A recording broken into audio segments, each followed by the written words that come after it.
ಆತ್ಮೀಯ H16 news ಅರ್ಥಾತ್ ಹೇ ಸೀತಾರಾಮಗೆ ಸ್ವಾಗತ. ನಾನು ನಿಮ್ಮವ MI ಅಥವಾ ಮಲ್ಲಪ್ಪ ಜೋತಾವರ್. ಆತ್ಮೀಯರೇ, ಯತ್ನಾಳ್ ನಮ್ಮ ಬಸವನಗೌಡ ಪಾಟೀಲ್ ಯತ್ನಾಳ್ ಯಾವಾಗಲೂ ಒಂದು ಗದ್ದಲ ಹಾಕ್ತಾನೆ ಇರ್ತಾರೆ.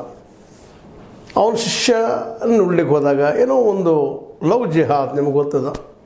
ಆ ನೆಲೆಯಲ್ಲೇ ಒಬ್ಬ ಹಿಂದೂ ಹುಡುಗ ಮುಸ್ಲಿಂ ಹುಡುಗಿನ ಮದುವೆ ಆದ. ಆ ನೆಲೆಯಲ್ಲೇ ಒಬ್ಬ ಕೊಪ್ಪಳದಲ್ಲಿ ಇವರ ಶಿಷ್ಯ ಗವಿಸಿದ್ದಪ್ಪ ಅಂತೇಳಿ ಅವ್ರ ಕೊಲೆ ಆಗ್ತದೆ ಮುಸ್ಲಿಂ ಯುವಕರಿಂದ. ಅದು ಆದಾಗ ಅವ್ರ ಮನೆಗೆ ಮಾತಾಡಿಸ್ಲಿಕ್ಕೆ ಹೋದಾಗ ಏಕಾಏಕಿ ರೋಷಾವೇಶಕ್ಕೆ ಹಿಂದೂ ಯುವಕ ಆಗಿದ್ದ ತಪ್ಪೇನು ಅಂತೇಳಿ ಸಿಟ್ಟಿನಿಂದ ಇನ್ನು ಮೇಲೆ ಯಾರಾದರೂ ಮುಸ್ಲಿಂ ಯುವತಿಯರನ್ನ ಮದುವೆ ಆದರೆ 5 ಲಕ್ಷ ರೂಪಾಯಿ ಕೊಡ್ತೀನಿ ಅನ್ನೋ ಮಾತು ಮಾತಾಡಿಬಿಟ್ರು.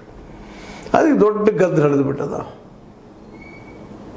ಇವತ್ತು ಆಲ್ಮೇಲದಲ್ಲಿ ಆಗಿರ್ಬೋದು, ಸಿಂದಗಿಯಲ್ಲಿ ಆಗಿರ್ಬೋದು, ಬೇರೆ ಬೇರೆ ಕಡೆಗೆ ಮುಸ್ಲಿಂ ಯುವತಿಯರು ವಿರೋಧ ಮಾಡ್ತಾ ಇದ್ದಾರೆ.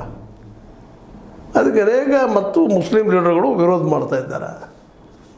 ಮತ್ತು ಇನ್ನೊಂದಿಲ್ಲ ತಿಳ್ಕೊಬೇಕಾಗಿದ್ದೇನಪ್ಪ ಅಂದ್ರೆ ಯತ್ನಾಳ್ ಅಂಥವ್ರು ಆಗಿರ್ಬೋದು, ಅದೇ ಕಾಲಕ್ಕೆ ಮುಸ್ಲಿಂ ಲೀಡರ್ಗಳು ಆಗಿರ್ಬೋದು,